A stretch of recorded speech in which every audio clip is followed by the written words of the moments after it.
yourselves and judge him by your own law. But we have no right to execute anyone. The Jews objected. This happened so that the words Jesus had spoken, indicating the kind of death he was going to die, would be fulfilled. Pilate then went back inside the palace, summoned Jesus, and asked him, Are you the king of the Jews? Is that your own idea? Jesus asked. Or did others talk to you about me?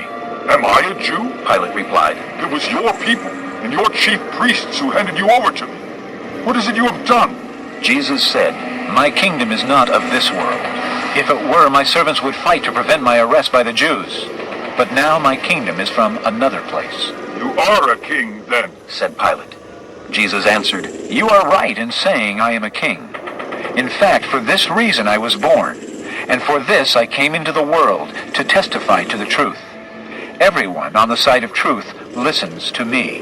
What is truth? Pilate asked. With this he went out again to the Jews and said, I find no basis for a charge against him. But it is your custom for me to release to you one prisoner at the time of the Passover. Do you want me to release the king of the Jews? They shouted back, No, not him! Give us Barabbas! Now, Barabbas had taken part in a rebellion. Chapter 19. Then Pilate took Jesus and had him flogged. The soldiers twisted together a crown of thorns and put it on his head. They clothed him in a purple robe and went up to him again and again, saying, Hail, King of the Jews! And they struck him in the face. Once more, Pilate came out and said to the Jews, Look, I am bringing him out to you to let you know that I find no basis for a charge against him. When Jesus came out wearing the crown of thorns and the purple robe, Pilate said to them, Here is the man. As soon as the chief priests and their officials saw him, they shouted, Crucify! Crucify! But Pilate answered, You take him and crucify him. As for me, I find no basis for a charge against him. The Jews insisted. We have a law, and according to that law he must die, because he claimed to be the Son of God. When Pilate heard this, he was even more afraid, and he went back inside the palace. Where do you come from? He asked Jesus, but Jesus gave him no answer. Do you refuse to speak to me? Pilate said, Don't you realize I have power either to free you or to crucify you? Jesus answered, You would have no power over me if it were not given to you from above. Therefore, the one who handed me over to you is guilty of a greater sin. From then on, Pilate tried to set Jesus free, but the Jews kept shouting, If you let this man go, you are no friend of Caesar. Anyone who claims to be a king opposes Caesar. When Pilate heard this, he brought Jesus out and sat down on the judge's seat at a place known as the Stone Pavement, which in Aramaic is Gabbatha. It was the day of preparation of Passover week, about the 6th hour. Here is your king. Pilate said to the Jews, but they shouted, Take him away! Take him away! Crucify him! Shall I crucify your king? Pilate asked. We have no king but Caesar. The chief priests answered. Finally, Pilate handed him over to them to be crucified. So, the soldiers took charge of Jesus. Carrying his own cross, he went out to the place of the skull, which in Aramaic is called Golgotha. Here they crucified him, and with him 2 others, one on each side, and Jesus in the middle. Pilate had a notice prepared and fastened to the cross. It read, Jesus of Nazareth, the King of the Jews. Many of the Jews read this sign, for the place where Jesus was crucified was near the city, and the sign was written in Aramaic, Latin, and Greek. The chief priests of the Jews protested to Pilate. Do not write the king of the Jews, but that this man claimed to be king of the Jews. Pilate answered, What I have written, I have written.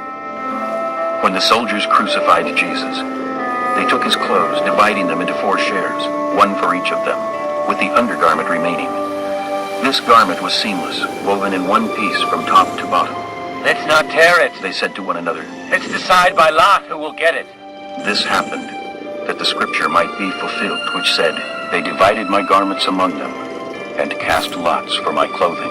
So this is what the soldiers did. Near the cross of Jesus stood his mother's sister, Mary, the wife of Clopas, and Mary Magdalene. When Jesus saw his mother there, and the disciple whom he loved standing nearby, he said to his mother, Dear woman, here is your son. And to the disciple, Here is your mother." From that time on, this disciple took her into his home. Later, knowing that all was now completed, and so that the scripture would be fulfilled, Jesus said, "I am thirsty." A jar of wine vinegar was there, so they soaked a sponge in it, put the sponge on a stalk of the hyssop plant, and lifted it to Jesus' lips. When he had received the drink, Jesus said, "It is finished." With that, he bowed his head and gave up his spirit. Now, it was the day of preparation, and the next day was to be a special Sabbath. Because the Jews did not want the bodies left on the crosses during the Sabbath, they asked Pilate to have the legs broken and the bodies taken down. The soldiers therefore came and broke the legs of the first man who had been crucified with Jesus, and then those of the other. But when they came to Jesus and found that he was already dead, they did not break his legs. Instead, one of the soldiers pierced Jesus' side with a spear, bringing a sudden flow of blood and water. The man who saw it has given testimony, and his testimony is true. He knows that he tells the truth, and he testifies so that you also may believe. These things happened so that the scripture would be fulfilled. Not one of his bones will be broken. And as another scripture says, they will look on the one they have pierced. Later, Joseph of Arimathea asked Pilate for the body of Jesus. Now, Joseph was a disciple of Jesus, but secretly, because he feared the Jews. With Pilate's permission, he came and took the body away.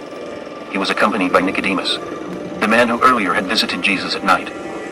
Nicodemus brought a mixture of myrrh and aloes, about 75 pounds.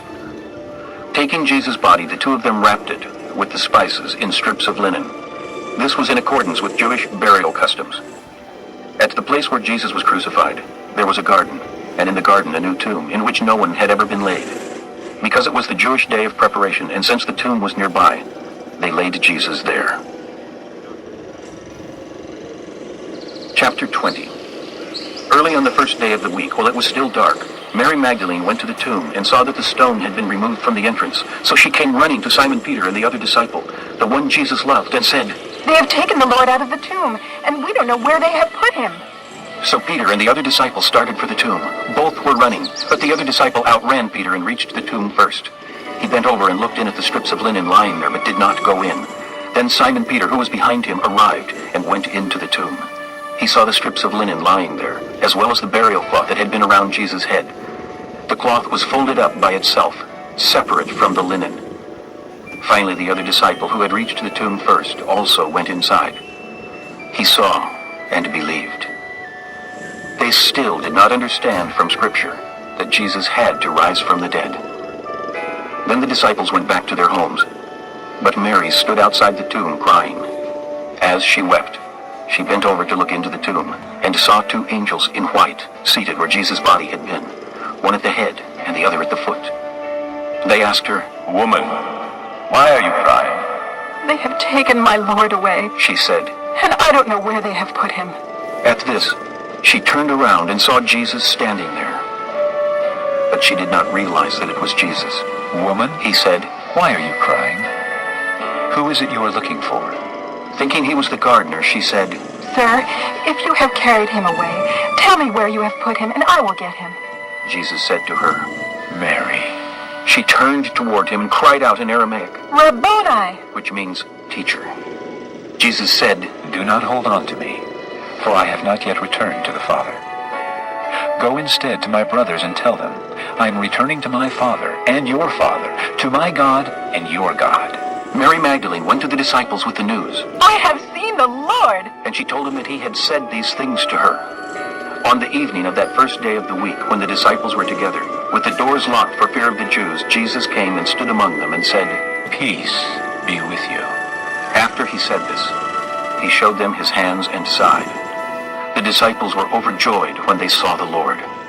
Again Jesus said, Peace be with you. As the Father has sent me, I am sending you.